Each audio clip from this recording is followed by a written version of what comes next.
Olá, estamos de volta com o nosso Drops do Céu, gotas de luz sobre sua vida. Estamos falando sobre o tema Deus no meu trabalho, princípios e valores, dicas e fundamentos na nossa vida pessoal e profissional. Estamos numa subsérie no livro de Daniel. Semana passada estudamos Daniel capítulo 4, com o tema A soberba precede a queda, e hoje continuaria alguma coisa nesse sentido. Mas o título da palavra de hoje é O Peso que Faltou. O que será que a palavra de Deus tem para nós num dos episódios mais intrigantes do livro de Daniel e que nos traz certamente grandes ensinamentos? Então, bora lá! Daniel capítulo 5, versos de 1 a 31. Muitos anos depois, o rei Belsazzar deu um grande banquete para 1000 de seus nobres e bebeu vinho com eles. Enquanto Belsazzar tomava vinho, ordenou que trouxessem as taças de ouro e prata que seu antecessor e seu pai, Nabucodonosor, havia tirado do templo de Jerusalém. Queria beber nessas taças com seus nobres, suas esposas e concubinas. Então trouxeram as taças de ouro do templo, à casa de Deus em Jerusalém, e o rei e seus nobres, suas esposas e concubinas beberam nelas. Enquanto tomavam o vinho, louvavam seus ídolos feitos de ouro, prata, bronze, ferro, madeira e pedra, ou seja, os deuses babilônicos. Aconteceu um fenômeno.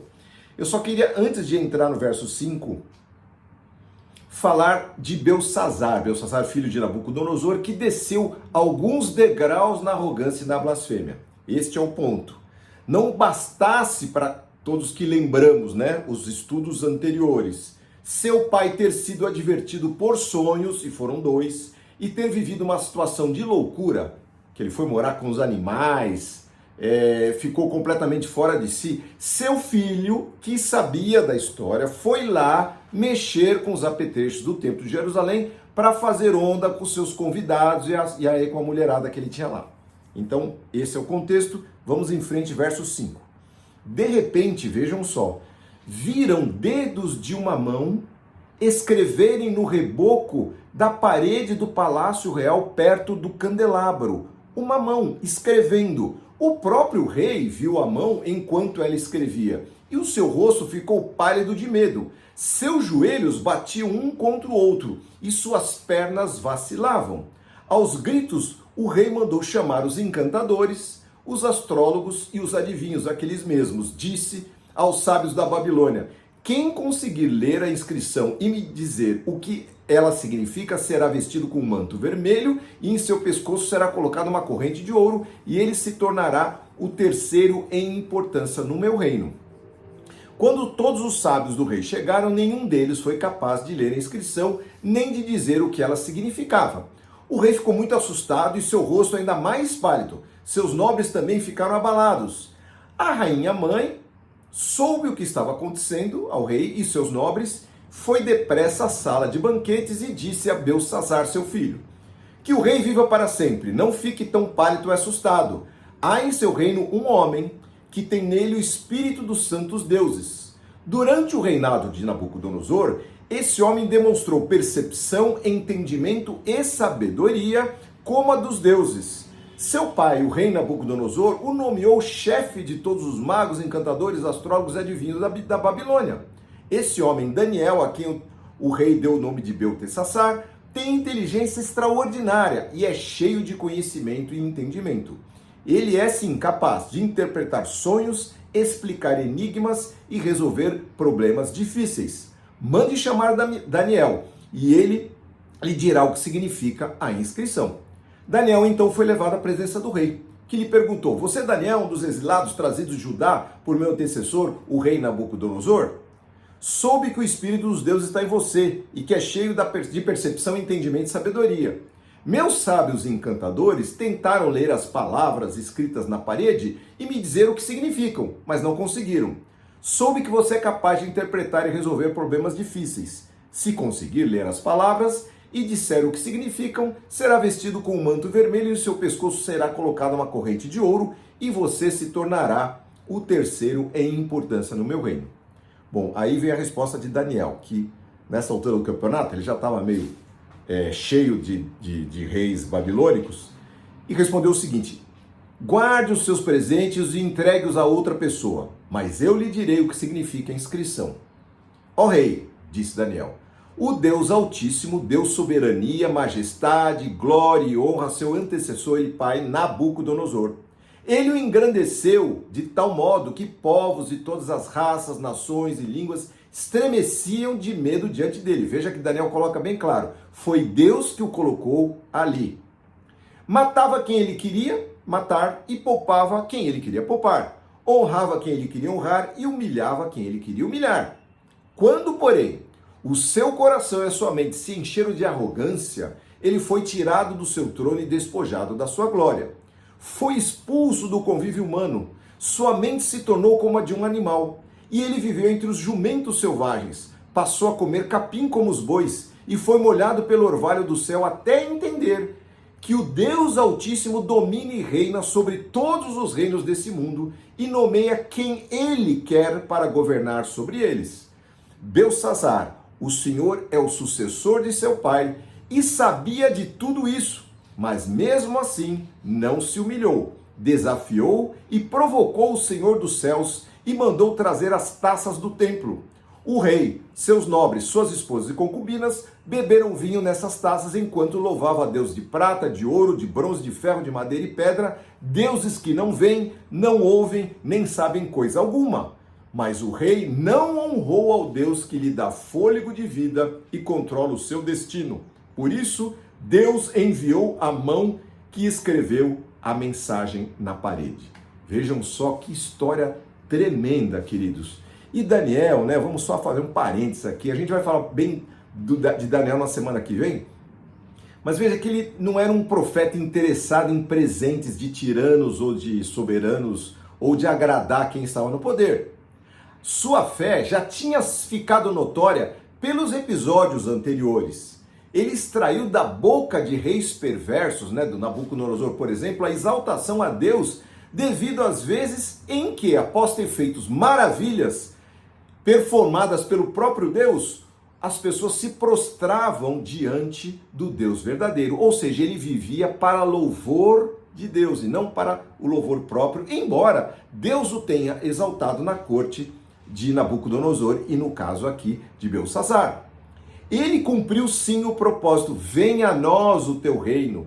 Ainda que os que presenciaram isso tenham escolhido outros caminhos, não importa. Muitas vezes você é levantado por Deus para estar diante de certas situações, no seu trabalho, na sociedade, nos grupos que você frequenta, e Deus te levanta e te coloca lá. E o seu papel é com sabedoria, não é? E não com, vamos dizer assim, implicância, deixar claro quem é o Deus que você serve e como ele pode ser bom e poderoso para operar essas maravilhas que foram operadas no templo de Daniel. Bom, seguindo, verso 25. Esta é a mensagem, aquela mensagem escrita por aquela mão naquela parede. Mene, mene, tekel, parsim, ou ufarsim, ou pérez, que são palavras aramaicas. Mene, Deus contou os dias do seu reinado e determinou o seu fim. A palavra mene significa contado. Tekel, pesado. Ela significa pesado. Você foi pesado na balança e não atingiu o peso necessário. Parsim, dividido. Ou seja, contado, pesado e dividido. Seu reino será dividido e entregue aos medos e aos persas. Veja só, outra nação viria para dominar sobre os babilônicos e acabar exatamente na época de Belsassar. Então, por ordem de Belsassar, vestiram Daniel com manto vermelho, colocaram em seu pescoço uma corrente de ouro e o declararam terceira importância no reino. Ou seja, acabou se completando do mesmo jeito, certo? Se cumprindo. Naquela mesma noite, Belsassar, rei da Babilônia, foi morto. E Dario, o medo dos medos e dos persas, tinha 62 anos de idade quando se apoderou daquele reino. Bom, Deus cumpriu a sua palavra. E agora, queridos, vamos ver as lições que podemos tirar dessa mensagem tão poderosa da palavra de Deus. A primeira é que o assunto da semana passada permanece nessa semana. O orgulho e a arrogância continuam precedendo a queda e a ruína. Quando você vê alguém muito orgulhoso, muito arrogante, espere porque a ruína está próxima. Pior, ainda no caso de Belsassar, é se já tivermos sido advertidos insistentemente por Deus, como Belsassar foi, como Nabucodonosor foi. Só que Nabucodonosor ainda declarava que Deus era soberano. Tá certo que ele não seguia direito, mas ele acabava dando glória a Deus de alguma maneira. Belsassar nem isso. Ele nem lembrava quem era Daniel, nem sabia onde Daniel estava, não é? Bom, essa é uma lição que nós tiramos. A segunda lição: há limites inegociáveis a critério de Deus para abominação e loucura. Deus não se deixa escarnecer. Tudo que o homem plantar, isso ele colherá. Isso está escrito no livro de Gálatas, capítulo 6. Então, essa de ficar escarnecendo de Deus tem limite. Deus sabe o limite. Não sou eu, não é você, nós não julgamos ninguém, nós não acusamos ninguém. Porém, está nas mãos de Deus o critério de saber qual é o limite. Então, segunda lição. Terceira lição, provérbio chinês. Os sábios aprendem com os erros dos outros, os tolos com os próprios erros, e os idiotas não aprendem nunca.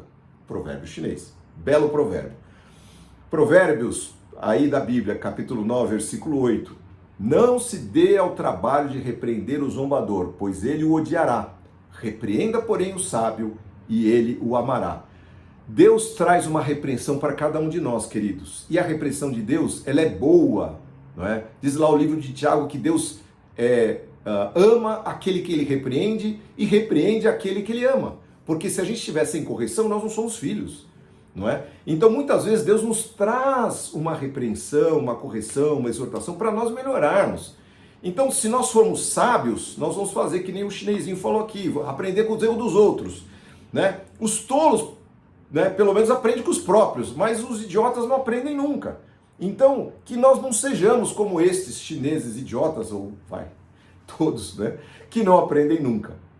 Então, que fica essa lição para nós, que Deus tem os seus limites inegociáveis. A partir daquela linha, ele não abre mão. E quem determina qual é essa linha? Deus, certo? Mas não vamos arriscar, tá certo? Muito bem. Outra coisa, outra lição. Deus tem o seu critério, ele tem os gatilhos de tempo, de chances e de atitudes para com cada um de nós. Deus pode me dar 50 chances, como pode dar 500 para o outro, como pode dar 10 para o outro lá. Deus sabe, mas existe um tempo, um critério em que esses gatilhos, eles terminam, queridos. Eu vi isso na minha família, uma pessoa muito querida minha, que durante muito tempo se afastou de Deus, escarneceu de Deus, e no final buscou coisas ruins das trevas e partiu, não é? E aí acabou o tempo dele. E quando ele estava no hospital para partir, numa UTI, não é? Ele falou para a enfermeira, uma parente nossa, e falou: olha, Deus apareceu para mim aqui e falou que não vou mais sair deste lugar. E aí, me tira daqui. E aí essa pessoa disse: ó, se Deus apareceu e falou, quem sou eu? Eu não tenho condição de te tirar daqui. E ali ele faleceu. Então, eu vi na minha família um limite, não é? Um limite de escarnecer, um limite de judiar do próximo, porque havia muita injustiça cometida por essa pessoa muito próxima e querida, porém que se afastou da razoabilidade e da sabedoria do reino de Deus. Ele tem o seu critério, os seus gatilhos de chances e atitudes. Não vamos escarnecer de Deus, não vamos dar esse mole, ou seja, não espere chegarmos no limite, na reserva do tanque, quando acende a luz. Vamos nos ligar agora mesmo e entregar o nosso caminho ao Senhor Deus. Belsassar, no caso, foi pesado na balança do juízo de Deus e achado em falta. O que faltou? O peso que faltou. Este é o tema da palavra de hoje. Será que faltou juízo? Faltou o exemplo do pai? Ou prestar atenção no exemplo do pai? Tudo indica, queridos, que tenha sido um pouco de tudo. Mas como nós lemos, a gota d'água foi os vasos, ele ter ido lá escarnecer de Deus, pegando aquilo que era sagrado a Deus, que são os vasos do templo, e ir lá levado para a orgia da mulherada e dos seus nobres, né? Então, queridos, o tempo de Belsassar foi abreviado por causa disso. E Deus estabeleceu e falou, amigo, acabou aqui, não é? Foste achado em falta, o seu tempo acabou. Já pensou, nós ouvimos isso de Deus e esse cara ouviu. Isso era o que estava escrito naquela parede, através daquela mão do nada, não é? O uso indevido e abusivo dos vasos de Deus. Eu só quero contar uma história, falando sobre esse assunto uma vez numa igreja que eu frequentei. Nós estávamos orando e Deus falou conosco naquela época, meus filhos ainda jovens, e mais uma galera, ele tinha uma galera de amigos, só que sabe como é que é jovem, eu também fui e também me desviei, e às vezes estão na igreja, mas na verdade o coração está distante, e a gente sabia que aqueles meninos tinham sido criados, aquelas meninas criadas com a pão de ló, com muito carinho, com muito cuidado, não é? Foram concebidos com amor, desejados, houve oração, criados para serem meninos e meninas jovens de Deus. E agora estavam lá na balada, nas festas, em festins, nas mãos da tirania satânica. E quando esta palavra veio sobre nós, né, essa palavra de Daniel, desse capítulo, esses vasos, né, foram considerados por nós como os nossos filhos, os vasos que deveriam estar ornando aquilo que é do reino de Deus, estavam agora na mão da tirania, na mão de pessoas inescrupulosas e na mão da perdição, não é? E aí o que aconteceu? Aquelas mamães ferrenhas, guerreiras, se levantaram e começaram uma reunião de oração entre elas, informal, e começaram a orar todo dia pelos seus filhos, a jejuar, a buscar, e um por um, aqueles jovens, aquelas jovens começaram a voltar para Deus e largarem os seus caminhos tortos. Claro, todos pecamos, todos erramos, mas não havia mais aquela influência maligna, porque papais e mamães inconformados com os seus filhos, os vasos de honra e adornos da sã doutrina de Deus, acabaram indo lá buscar aquilo que tinha sido roubado das suas mãos. Então valeu a lição naquela época e vale para hoje. Não desista nunca de insistir diante de Deus pelos seus queridos, pelos seus filhos, pela sua própria nação, que por algum tempo podem estar debaixo de uma tirania, num caminho de depravação. Muitas vezes a gente olha para os nossos filhos e quanto mais a gente ora, mais distante eles parecem que estão, e a gente fica desesperados, e mais oração. E aí nós vamos aos pés de Deus, e Deus que é bondoso, que é misericordioso, que tem a sua graça sobre nós, o seu favor sobre nós, Ele ouve a nossa oração. O Senhor ouve, o Salmo 34 fala que o Senhor ouviu a minha voz, não é? E em vez de caminhos de destruição e depravação, a mão de Deus se levanta e vai lá buscar poderosamente. Escreve na parede do destino, não é? Para estes que se julgam supremos, soberanos, eles não são nada. Diante de Deus não são nada. Deus vem julgar toda a injustiça, seja sobre a nossa família, nossos filhos ou sobre a nossa nação. E todos vocês entendem o que eu quero dizer. Por isso que nós devemos vigiar e caminhar de maneira digna. Vivemos de acordo com a palavra de Deus, pela graça e amor de Cristo, e tendo temor e respeito às coisas de Deus, não é? O respeito não é medo, mas o respeito, é reconhecimento, é reverência diante do Pai. Mas saibamos que o nosso Deus tudo vê, e quando chega o limite em que Ele estabelece, em que o peso está faltando, em que o tempo acabou, Ele escreve nas linhas do destino aquilo que Ele quer trazer sobre nós, sobre a nossa família, sobre o nosso país, sobre a humanidade. Vamos orar. Senhor Deus, Tu tens o comando de todas as coisas.